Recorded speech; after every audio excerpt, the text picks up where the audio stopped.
Welcome and thank you for joining us for December's Strengthening Families Networking webinar. It's actually been a couple months since we held one of these. There were a lot of other things going on, but we missed you. We're glad we're back and excited to welcome our presenter for today, Kaya Ganguly from the state of Vermont. Who's going to talk about trauma, resilience, care of self, community care, and the role of culture. So lots to dig into there. I will start with just a little bit of introduction before we jump in. We do these webinars each month. It's an open invitation to anyone who's using the Strengthening Families Protective Factors framework or coordinating Strengthening Families efforts, whether that's for a program, a community, a state, a national organization, all are welcome. These are jointly convened by my organization, the Center for the Study of Social Policy, and our partners at the Children's Trust Fund Alliance. And each month we coordinate a topic and guest speaker. We always welcome volunteers or suggestions. If there's someone you think should speak, or if you have work you'd like to share, please reach out and we can get you on the calendar. And the recordings and materials from these webinars are always posted. I will put that link in the chat as well. And you will get a follow-up email that has that link in it to where the materials are posted to. So as I said, we do this each month, although we didn't do it for a couple months here. Typically, we do it on the second Thursday of each month. So I'd encourage you to just put that as a recurring event on your calendar and then delete it if there isn't one, or if it's a topic that you don't feel as interested in. But we are always thrilled to have you. So block off the time. Also, always feel free to share these invitations with other people who might be interested in your community or your organization. So the next second Thursday will be January 11th, and we're going to hear about considering yourself a mandated supporter, hearing about the work being done on that topic in Arizona, helping people think about, in the context of being mandated reporters, what can they do to support families and avoid some of those CPS interventions and investigations. So excited to hear about that. We have great topics scheduled for the rest of the spring, so please stay tuned.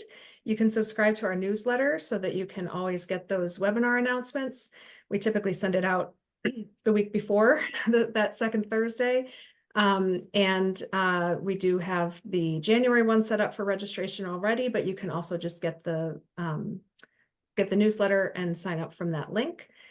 Just go to any page on our website, scroll down, and you'll see that sign up now button where you can register to get our Strengthening Families newsletter and other newsletters if you would like them. All right, so as I said, today we're going to hear from Kaya Ganguly from Vermont. Love her title, the Director of Trauma Prevention and Resilience Development for the state of Vermont. She is also a Strengthening Families state lead for Vermont, and I'm very pleased that she's sharing this presentation that she has done in other settings, and she will tell you more about that. When Kaya's done, we will hear updates from the Alliance and a few updates from CSSP from myself. And I believe that's all I need to say before we jump in. Please feel free to use the chat and the Q&A as we go, and we will try to respond. Maureen, Lucretia, and I will respond to things in the chat that we can, and we'll let Kaya know if there are things that we want her to respond to as well as we go. But looking forward to this presentation. So with that, I'm going to hand it over to Kaya. Good afternoon, everybody. My name is Kaya Ganguly, as Caitlin said. I am the Director of Trauma Prevention and Resilience Development for the state of Vermont, and I've been in my position for 2.5 years. Background-wise, I was trained as a school psychologist. I've worked in all kinds of settings, from schools to higher ed to nonprofits, and now for the state. So I'm going to start this presentation. I'm going to try to not speed talk at you because I normally do this in a much longer period of time. Instead, if I don't get to the end of the slides, you will get a copy of this presentation. You'll have my notes. And yes, feel free to ask questions during. I'm sure someone will let me know what you're asking, and we'll go from there because I love answering. If you need to go down a rabbit hole, I will very happily follow you down that rabbit hole because I think it's important. So let me share my screen here. Share. Okay, can everybody see my screen? Okay, perfect. So how does this all fit together? Because it's a lot of stuff. the main thing that I tell people is if you really understand what resilience could be imagined as, care of self forms the basis of what we need to do. So here's us at work. And I'm talking about this specifically because I think it's important to consider it. So we are all made up of different things. First of all, we have personal circumstances, everything from what's going on in your family life to your values to, whether you have a cold that day. Many of us are part of what we call the sandwich generation. So we are caring for children in our home and our parents. So there's a lot of stuff that goes on. And anyone that tells you that you can separate home and work is lying to you. It's really not possible. If you wake up and you have a fight with your partner, you are not going to go into work, having beams of sunshine come out of you. You're probably not going to be in a great mood. So it's something to remember. We have work-related traumatic grief and loss, okay? And we've had people in the past several years, people die, whether it is from the pandemic to just age, whatever it may be. But we have also work-related grief. When people retire, they leave your organization and you lose contact with them, or maybe move on to a different position in your organization and change the role with you. So that affects us. We all have direct exposure to trauma. Anyone who has lived through the past couple of years has been exposed to trauma. We've had worldwide pandemic that seems to go on and on and on. Political decisions, things like international war and violence, especially today, that affect us. Mass shootings. Now that I've depressed everybody, I'm going to talk about the indirect trauma, which is the trauma that we may hear about from other people. I really personally think that with the way we access media today, a lot of things that we may have talked about as indirect trauma seem to me to be more direct.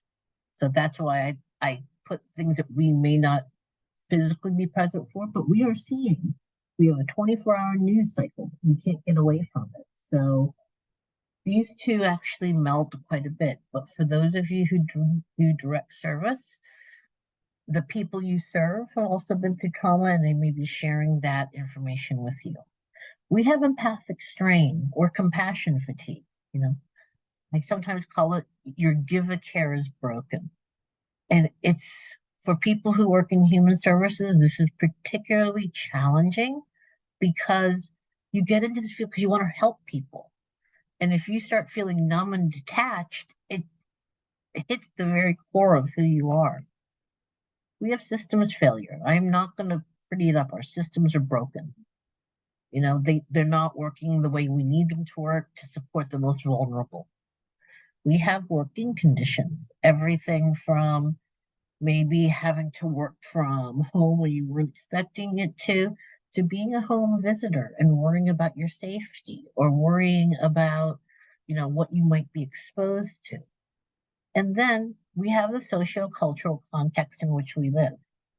Each of us have a different experience of the systems that surround us, whether we experience them as people of color or we experience them as a member of the LGBTQIA+ community. That socio-cultural context, including the traumas I listed, will affect who we are. So all of this makes up what we're trying to deal with. And what do? You'll find that I tend to be a little practical. So how do we deal with this in the moment when you are at work and you are super stressed or you're at home? What are little things, kind of some little wins that you can do? So I love this slide. This is one that I use a lot. So our brains are weird and wonderful things, and we can fool them into doing all kinds of things.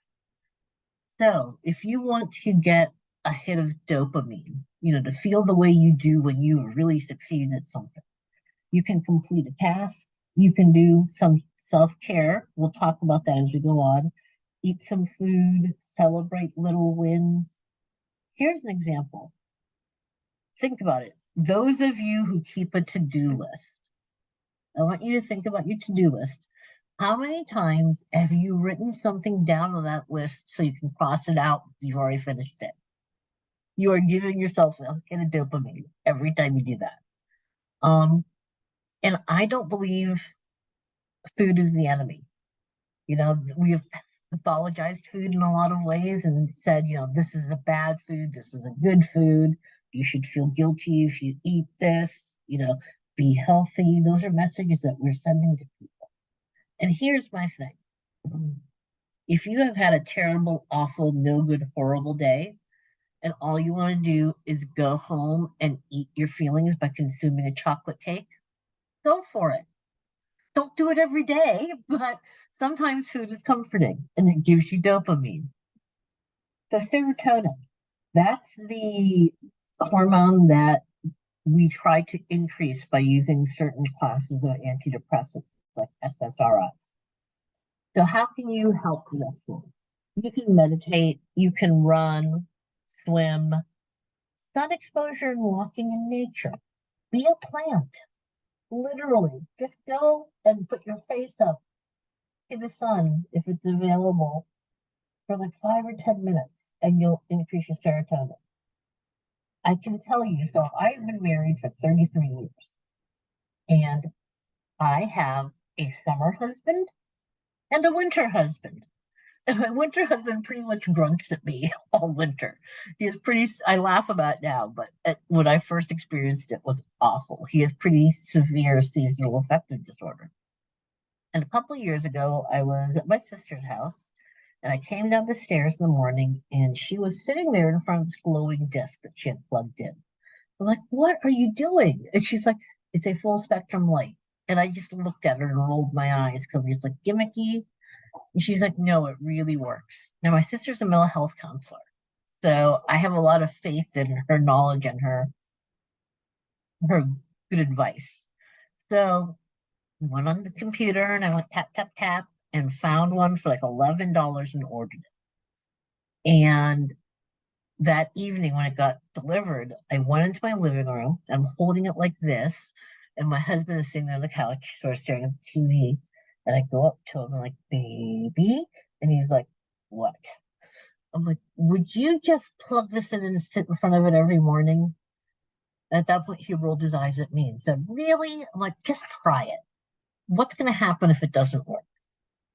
So he grumbled, but he said, all right. So day one in the morning, he sat down, plugged it in, had his coffee, was reading his book. Day two, day three, day four, my summer husband appeared. It was miraculous what a difference it did.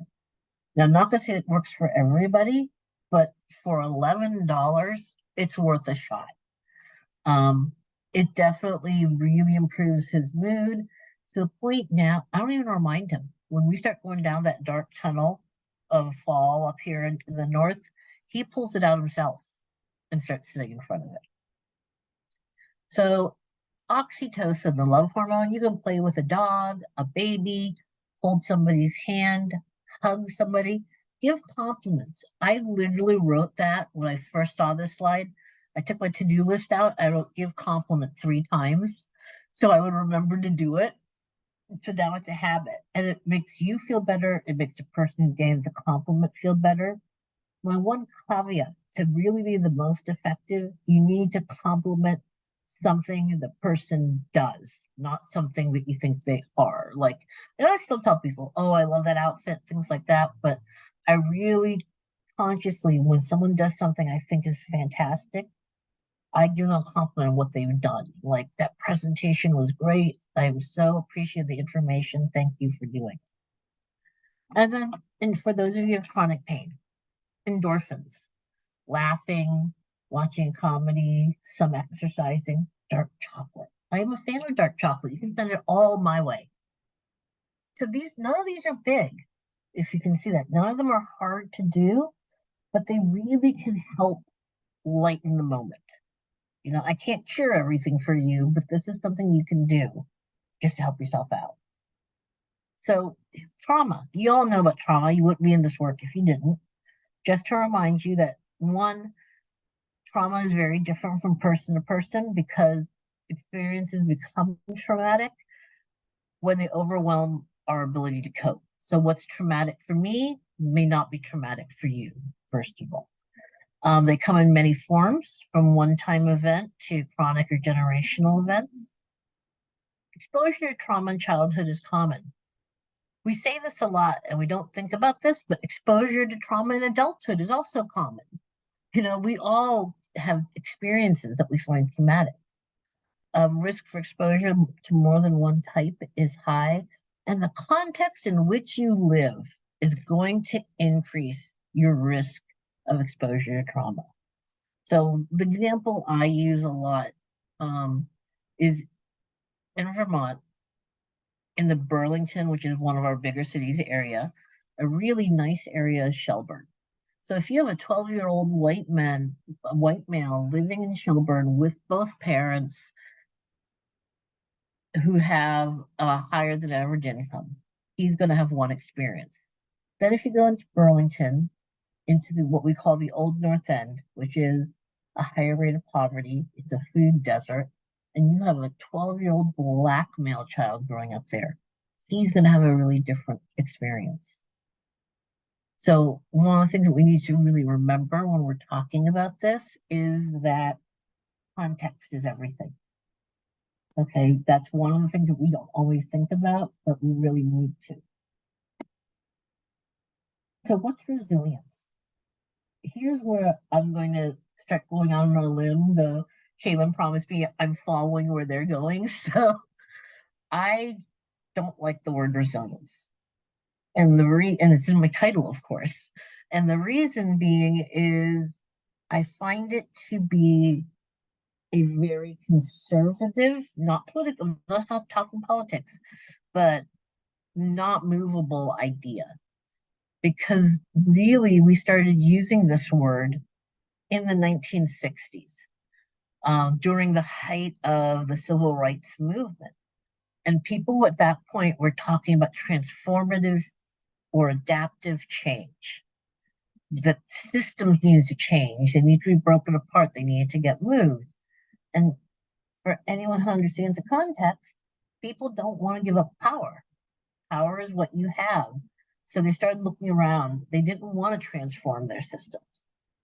So they came upon the psychological idea of resilience and started pushing that and started saying things like people need to pull themselves up by their bootstraps. They can bounce back from bad things if we help them. That we need to look at what are their challenges and mental health issues. And, you know, we discovered that if we intervene early, we're going to focus on early childhood because that's where we can make a big difference, which is true. But I think we also learned during COVID, kids are not as resilient as people think. And finally, we're really focusing on what the individual does. I really want us to start looking at what is the context and the systems around us, and how do we change those things to increase resilience? I'm not saying you shouldn't do resilience work for young children or individually or for yourself. But what I'm saying is we need to get bigger and start looking at what's around us and looking at people's strengths and making it a universal control, not just the mental health system, but the education system, the political system, all these systems that are around us. We need to be inclusive across the lifespan because you can develop resilience no matter what your age is. What I'm really trying to do with this message. Sorry, Kia, Yeah. we're losing your sound a little bit. So if you can just get a little closer to your mic and Okay, just how's repeat the that? last sentence you said. Okay. That's better. Thank you. So yeah, I want us to really create a shared imperative that we are driving towards making our society and our systems things that support the individual, not just the individual supporting themselves. So how do we do this? And how does this fold in? Well, first, we're going to stop grouping resilience with bounce back. Let's talk about bouncing forward. Let's look at what can we do to move our system so people do better. Now, why is this important to us and self-care and everything else? Here's an interesting slide. I'm not going to necessarily go over every point, but what resilience, the resilience index that Cigna did, it's a study they did in 2021 to measure resilience. And what they found was, 60% of us are at risk or identify ourselves at risk. We see younger kids between 11 and 13 really have a sharp drop in resilience, and that lasts till 23. And what happens, the sharpest drop is between 18 and 23. So 11 and 13. Puberty and middle school. Middle school's hell. That's the only way for me to describe it. It's such a challenging time. It's going to take kids from their safe schools and places and put them in bigger schools, give them 8 teachers, tell them to switch classes, and we don't increase support. And then 18 to 23, there's a magic switch that happens, and one day you're a child and the next day you're an adult. And everything you do now has major consequences, even more so. And you have to decide who you want to be, where do you want to live, how are you going to pay your bills, while your brain is still developing. So it's important to realize that some of our youngest workers, especially in human services, are still undergoing brain development. And it's not that they can't do this work, but we need to scaffold in a little bit of extra support. So, why am I going to prioritize this by talking about self-care? Because I want us to be strengths-based, collaborative, forward-thinking, inclusive, and responsive. And in order to do all these really good things, we need to be caring for ourselves, because if we don't, we can't do any of the work. And I know people are really tired of being told to be resilient, okay, and to, just do this work. And they're tired of hearing from people, you should engage in self-care, go to the spa, take a yoga class, paint your nails. And I think sometimes the message we send, which ties directly into resilience, we send this message to people working that you're strong. You can keep doing this no matter how hard it is, and you can make it work. I don't think people are intentionally trying to be harmful when they're saying this, but for many of us, we experience it as gaslighting. We're being told you're strong when we're not feeling strong. And for those of us who are people of color, who really suffer at some of the systems that exist, being told to be resilient is really getting old. When do we get a chance to be soft? When do we get a chance? It's almost like saying it's not okay to have a breaking point. It's not okay to have some weakness or need a safe place to rest. No, you need to be resilient and keep moving. So here's where I'm saying we're going to take a break in the way that we talk about self-care and flip it on its head a little bit. Because care of self is anything that you do to take care of yourself so you can stay physically, mentally, and emotionally well. I don't care. Like for me, I have a coloring book on my desk and colored markers because during meetings, I color. That's part of my care of self. I take notes for the meeting, but I also color because it soothes me.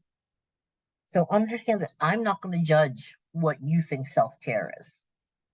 And I'm going to call it most often care of self to sort of separate it. Like we care for a baby, okay? We care for a child. I want us to care for ourselves the same way. So practically, what can we do in the moment, to sort of care for ourselves when we're stressed at work and things are terrible and awful and no good? So no one can tell me they can't find 2 minutes, okay? So that's the one thing you hear all the time. I don't have time. You do have time for care of self. These are all things that people have told me that they do. So they're not pulled out of nowhere or some list. You can do everything from smiling at yourself, which if you're like me, I'm so tired of looking at myself on Zoom calls because you can see yourself and you get really self-conscious. But you can smile at yourself. You can spend time with your pet. I have an office dog that is currently on my feet because I work from home and I poke at him when I need like a hug or something. You can do what I call a moment of joy, and I will describe this to you. I'm not going to make you do it because it's not really fair. A lot of times I get really self-conscious by having to do mindfulness in front of other people. So I don't make anybody do it. But when you have time, take like 2 or 3 minutes out of your day. I want you to think in as much detail as possible. So what are you hearing, seeing, smelling? A moment in your day that just brings you joy. And I want you to hold it like a bubble in the back of your head. And when you're super stressed and you need a moment, just close your eyes and pull that bubble to you and take a deep breath. I'm going to share my moment of joy so you get the idea of what I'm talking about. It also seems to be a very common one that people have. So, like I said, I've been married 33 years, and one of the reasons I think is my husband sets the coffee pot up every night on a timer. So when I wake up, the coffee is there. My favorite mug is in front of the machine. I pour my coffee. I grab an ice cube because I'm heat sensitive, throw that in. And this time of year, up north where it's cold, I go to my office and I sit back and the corgis come in, my silly dogs, and I let them out and watch them like run around, like I have a window, run around the backyard and be ridiculous. And I can see my garden sort of sleeping under the snow, and I plot what I'm going to do in the spring. And I'm holding this cup of coffee, and it's warm in my hands, and the steam is coming up to my face, and it smells amazing. And I lean over and I take my first sip of the day, and I have the same thought every morning, which is whatever human decided to pick beans, roast beans, grind beans, and then throw hot water through them was completely amazing. And if you feel yourself smile, that is a moment of joy. So it's something you can do in the moment to make yourself feel cared for and also release stress. You have 5 minutes sometimes. You can listen to music. You can cry. I'm a big fan of crying. I think there's nothing wrong with it. And sometimes just letting those feelings out help. You can make a cup of coffee. So there's lots of little things in your daily life that fall into care of self. So thinking about it, how does culture affect this? How do we fit this in? Number one is we all have a culture. I don't care if you're white, you have a culture. Because I've had people who are white say, I don't have culture. Yes, you do. Because culture is made up of your values and your traditions and the things that you believe in. For example, I come from India originally. We're a collectivist culture. If you told my mother that she needs to engage in self-care and take care of herself, or do the very common, you need to put the oxygen mask on before anybody else, she would look at you like you have like grown a second head. It would make no sense to her because her values are you always look after the family first. We are collective. You put yourself effacing. So my sister and I, even though we grew up in this country, picked up pieces of that. So one of the things we do whenever we get together, we put on our schlubbiest, like holy jeans and clothes. We blast the music on our Alexa. We shout at each other over the music because that's just what Bengali people do when they're together. And for the next 4 hours, she will clean everything in sight. And I will go to the kitchen and cook enough food for 2 families for a week. And at the end of that 4 hours, we feel amazing. We've done things. She loves to clean. I don't understand that. I have a housekeeper for a reason, but it makes her happy. Just like she is a good cook, but she hates cooking. She's like, it's so stressful making all the decisions. And I love cooking. It's my relaxation. It's my joy. So we're doing things that take care of our families, but we feel amazing. And for other people, this probably sounds terrible. Like that's not relaxing, but for us it is. There are health beliefs because health is tied up in care of self. No matter how we think of it, we really need to understand that thoughts or ideas around what is health can affect how we care for ourselves. Because if we take a medical view of health, we're going to be worrying about cholesterol, blood pressure, those things. But if I take a spiritual view of, oh my God, my chakras are not balanced because it's part of my religion, that's part of my health. Social support is really different. Okay, that's another piece of care of self is who can you lean on? Who do you depend on? And in my culture, everyone born in my generation to my aunts and uncles are my siblings. So there's about 10 of us that identify as siblings. And what's really hard when you live in a different culture is making people understand that. So, for example, my older brother, and in this country would be cousin, died by suicide 3.5, 4 years ago. And I had to use personal leave for our religious observances because he was considered a cousin and not my sibling.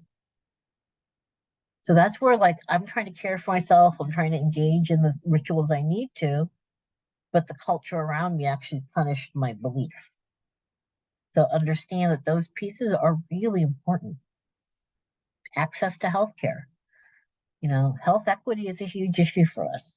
And accessing the kind of care we need can really truly be affected by belonging to the global majority, by, a disability diagnosis. There's so many things that can get in the way. Stress and discrimination. Okay, that has a profound effect on care of self and how we may be able to experience some of this because there is the factor of the social context in which we live also affecting how we experience care of self. And then finally, there are traditional healing practices. If you want to engage in yoga, which is part of my religious heritage, I might do that. Reiki, massage, acupuncture, Chinese herbal medicine, naturopathy. It doesn't matter to me what I think of it. It matters to me what you think of it. And if you think of it as a healing practice, then you should engage it and absolutely count it as part of care of self. It's real important to honor who you are. So the other piece we need to think about is, okay, we've talked about culture. Let's talk about DEI and what its role is in care of self, because it's super important to be able to talk about this. So we know that care of self is the intentional practice of taking care of yourself physically, emotionally, and mentally, right? And if you integrate DEI, it can enhance its effectiveness. So first of all, inclusivity and representation. Engaging in care of self involves diverse perspectives. It might be different activities or cultural experiences that create a sense of belonging for the people who are engaging in the activity. So again, it doesn't matter what I think of this. It matters what you think of it and me allowing you the space to engage in those activities. And then emotional well-being is acknowledging and addressing the effects of systemic oppression. That's part of the work we need to do to help care of self become something that's really common and emergent and important and part of our emotional well-being. Until we do that or start working on it, we're not going to be able to navigate the systems that exist or help each other navigate those systems until change happens.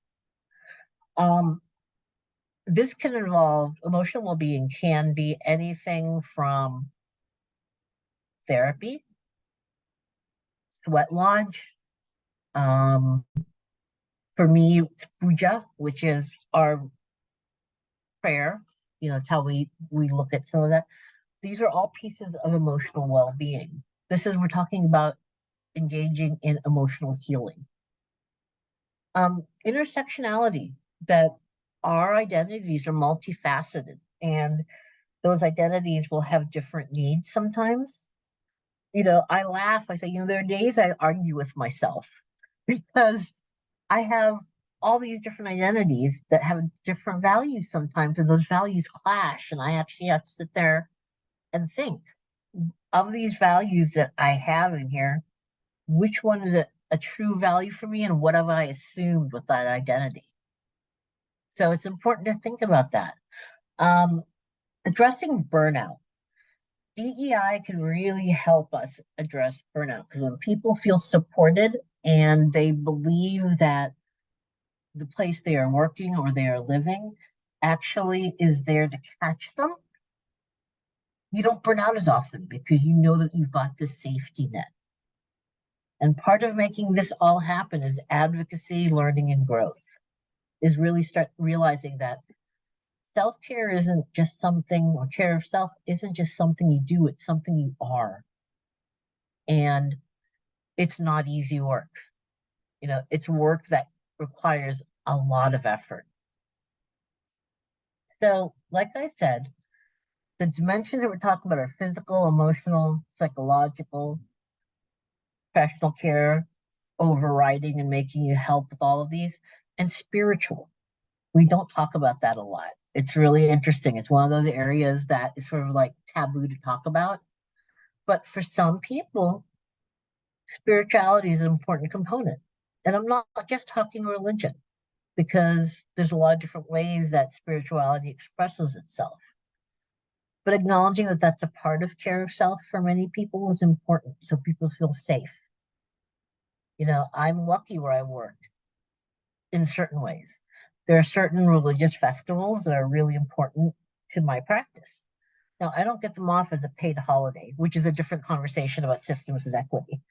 But I can go to my supervisor and say, I'm taking the next 3 days off for Holi or for Durga Puja.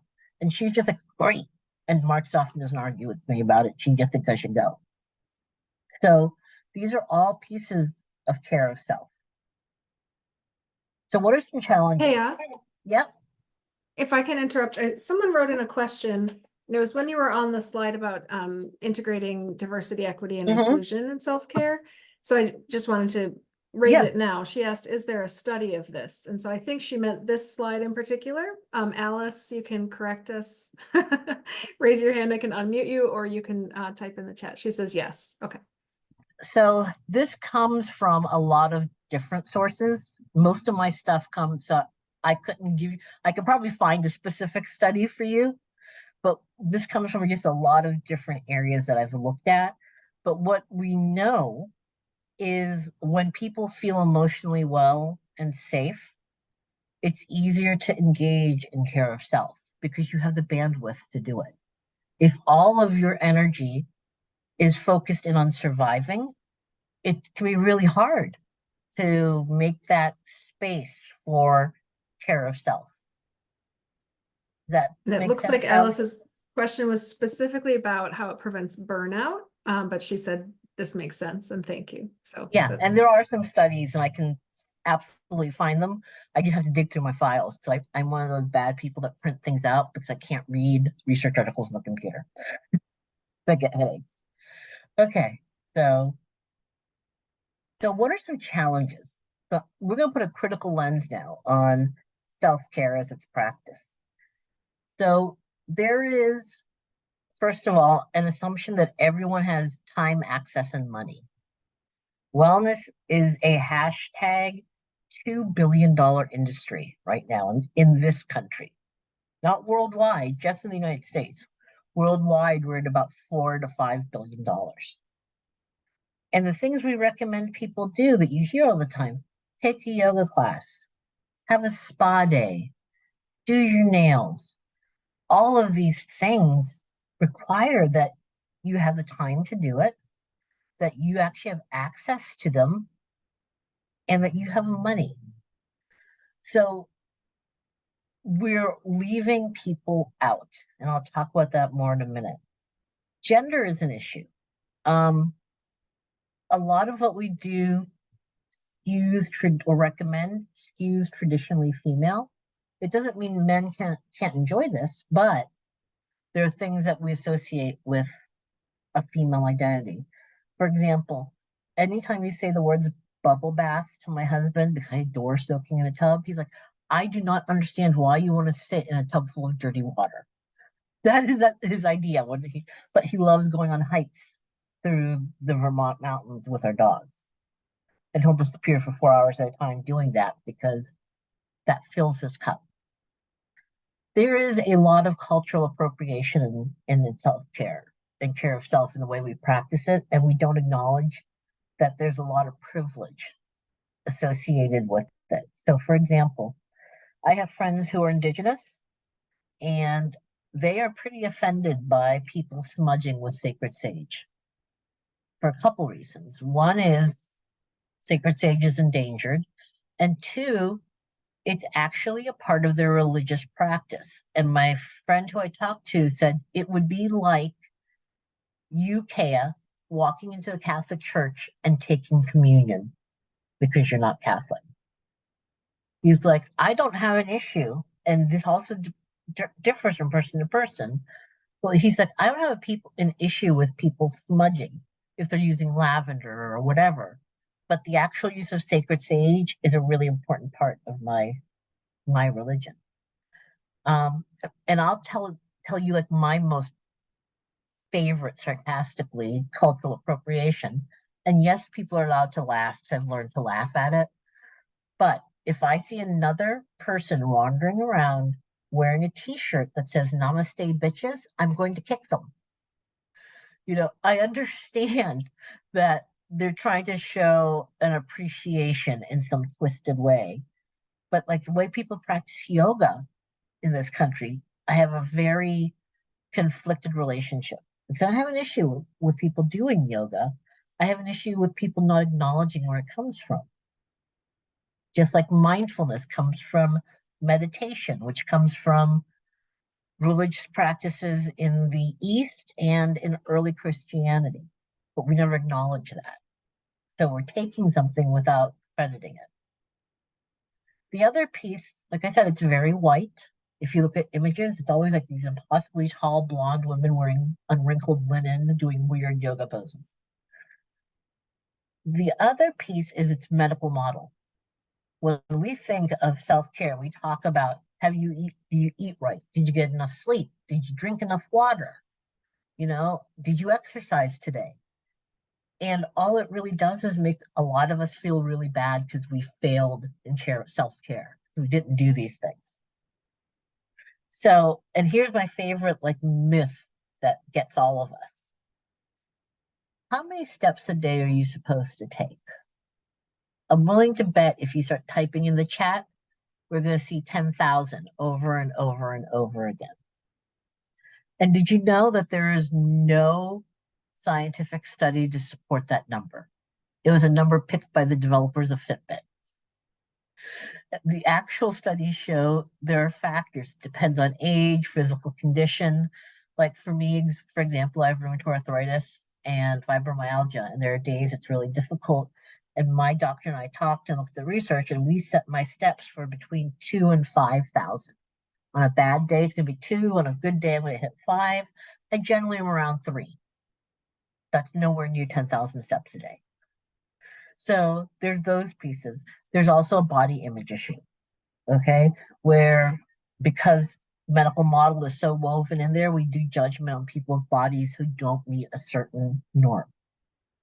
Like you're not engaging in self-care and eating right if you are larger bodied or if you're very small bodied. There's judgments at both sides of this. So things to think about. that I want you to deprogram out of your brain when it comes to care of self. Finally, I want you to consider there is a well-being gap. There is this assumption that if you took better care of yourself and were more positive, everything would be wonderful in the world because it's all our fault. And we really look at personal responsibility, isolated acts, and things because what we're saying to people is if you are sad, if you are sick, if you're exhausted, it's your fault because you're not taking care of, you're not engaging in self care. Rather than saying, okay, let's look at our system. You know, we really try to do this infectious narcissistic view of it's all about you rather than it's all about us. And part of care of self is caring for each other. And there is this myth about personal choice that we choose to make bad decisions all the time. You know, that we choose to eat unhealthy. You know, medical students still believe, not all of them, but some of them, that people who are Black would be healthier if they would just stop eating fried chicken. Yeah. I mean, they will literally say things like that. So we really woven it in. So here's what I want to say, that this is not going to be easy for you to sort of untie this, and I'm not giving you all the answers. Because part of care of self is being brutal with yourself, constantly questioning who you are, understanding that we are not separate islands, that we're a continent together. But does involve being vulnerable. It's an invitation to be courageous and say, I need this, and sort of moving away from this toxic culture of health as we see it. Not that's not important. Okay, I'm going to tell you that stuff is important, but I put it in its own box. I don't put it in care of self, because care of self is about joy. So remembering that, here's one of the things to when we're talking about DEI, those of us who are here didn't just make some good choices. We actually have a lot of good choices. So, and we have a lot of privilege because of that. And one of our issues is shouting self-care at people who need community care is how we're failing them, and we're failing each other. So community care is the last block. It's any care provided by a single person to benefit other people. Okay, so it's leveraging that privilege. And I am skipping slides because there's a couple things I want you to know. So self-care and community care came out of the Black Panther Party at the end of the 60s because they felt that in order to engage in activism, they needed to feel supported and they needed the power. They needed to determine what they needed and they needed their community to come together. And they started these programs that today we all know. Universal school lunch and breakfast came from this movement, from the community care movement. Elder care came from this movement. Community food drives, community clinics, all came from community care, which was individuals leveraging whatever power they had to help their community. So what are things you can do? Okay, because that's what I get asked all the time. You can babysit for a friend. You can ask someone what kind of support they need, because we're really good at going to people and saying, I'm so sorry that happened. What can I do? And everyone says, oh, there's nothing. I don't go up to people and I might say, you know, I am really sorry this is such a challenging time for you. What can I take off your plate? And they have to think about, okay, what do I have in front of me? Or I'll say, look, I know you're overwhelmed. I'm going to check in with you in 2 days to see what I can do to help. Cooking a meal for someone just because I'm very guilty of drive-by fooding. It's really hard to cook for 2 people. So when I cook, I always have extra. Creating a self-care kit for a friend, not something you buy, but something that you personalize. So if you're going to create one for me in a basket, you would put 3 or 4 trashy romantic novels, some really good yarn, and either a pair of knitting needles or crochet hook, a pound of coffee, a bar of dark chocolate, and a nice bottle of wine. And that is a care of self kit for Kaya. You know, remembering names of people. or asking for them. Like I went out to dinner last night and the person who's serving us didn't have a name tag. And I said, "Can I ask you your name?" And she stopped. She was shocked. Like, well, I don't like just saying, "Hey, you." And she was smiling, walking away.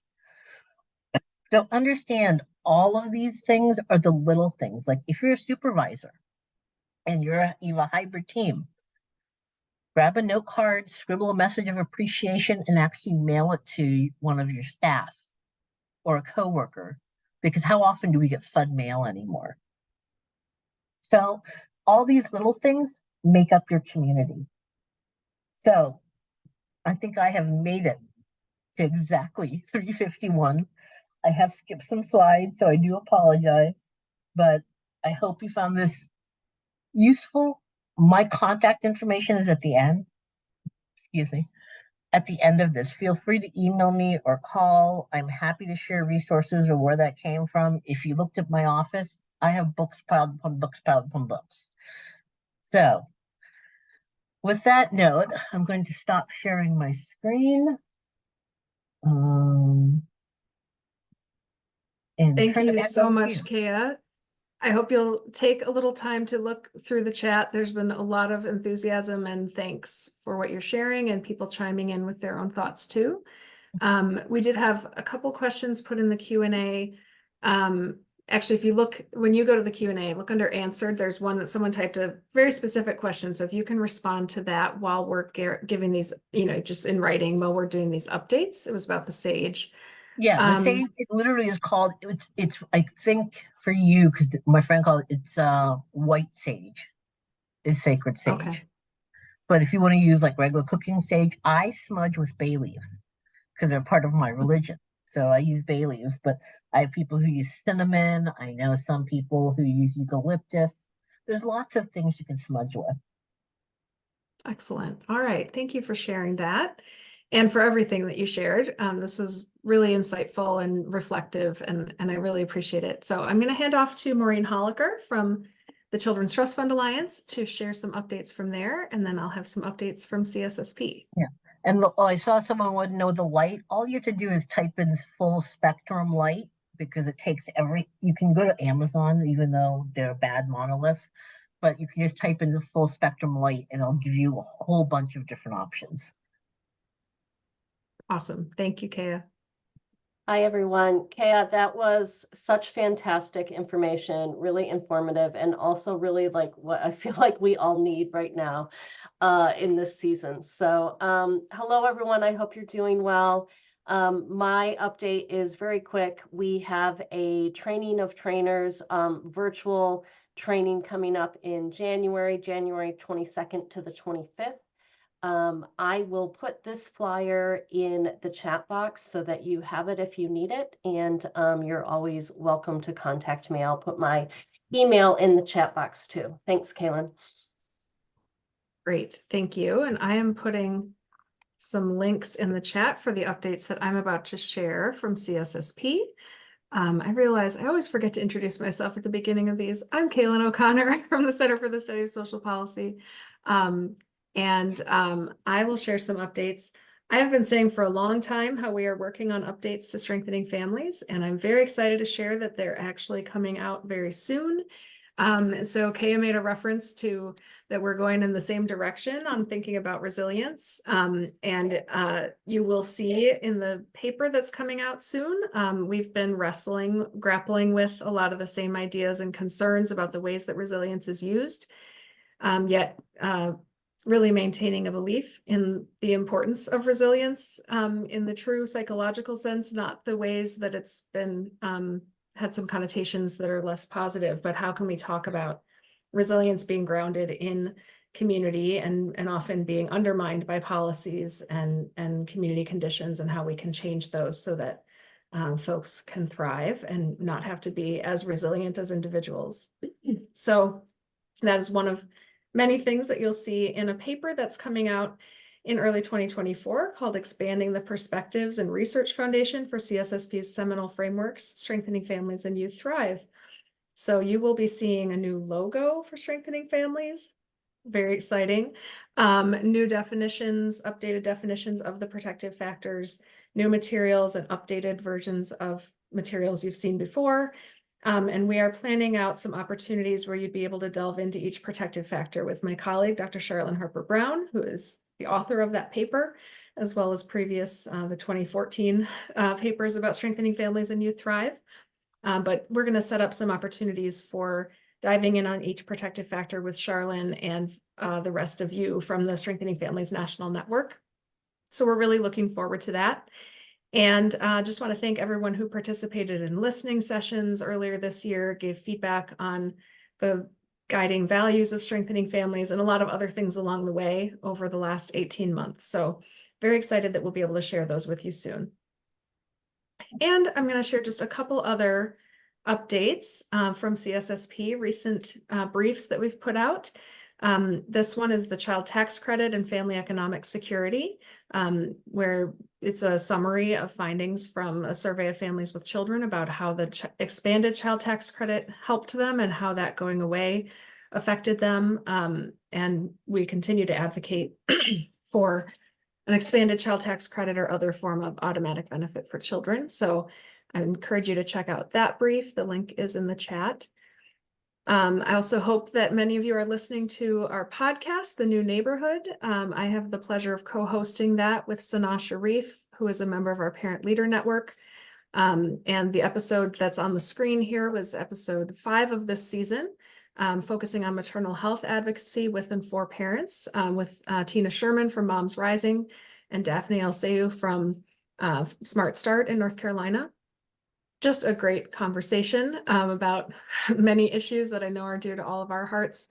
And actually, I believe either today or tomorrow, the next episode is coming out, and that is talking with folks at the Idaho Association for the Education of Young Children, who have also been longtime Strengthening Families partners, and some of the early learning coalitions that they're supporting around the state. So I hope you will tune in to that podcast. This season is about to wrap up, but we will have a season 4 coming out in 2024 as well. And another brief from CSSP, supporting youth aging out of foster care through SNAP. Just starting to share the ways that this could work using SNAP benefits for those young people who are aging out of foster care and often have a lot less support than most 18 to 25-year-olds in our society. And as Kaya mentioned, that is a vulnerable age where people need a lot of support. So SNAP is one way that could be accomplished. And then another new resource from our work about TANF, and this is actually done in partnership with CalWORK. So it's interviewing folks in California, but it is a focus on how TANF creates obstacles for families at the same time as it provides critical support. So I encourage you to check that out. And those are all the resources I need to share for today. This was a wonderful moment to take out of all of our days. As Maureen said, this time of year, I think everyone is a little frazzled and kind of in that sprint towards the end of the year, and holidays and family and all kinds of things going on. So this was a great chance to reflect on self-care, care of community, and how we can all take care of ourselves and the people around us. And I'm really grateful that Kaya joined us and shared this great content. And I know you're all going to be going to check out those slides with the recording. So those will be posted by early next week. And thank you to everyone for joining us. Thank you so much, Kaya.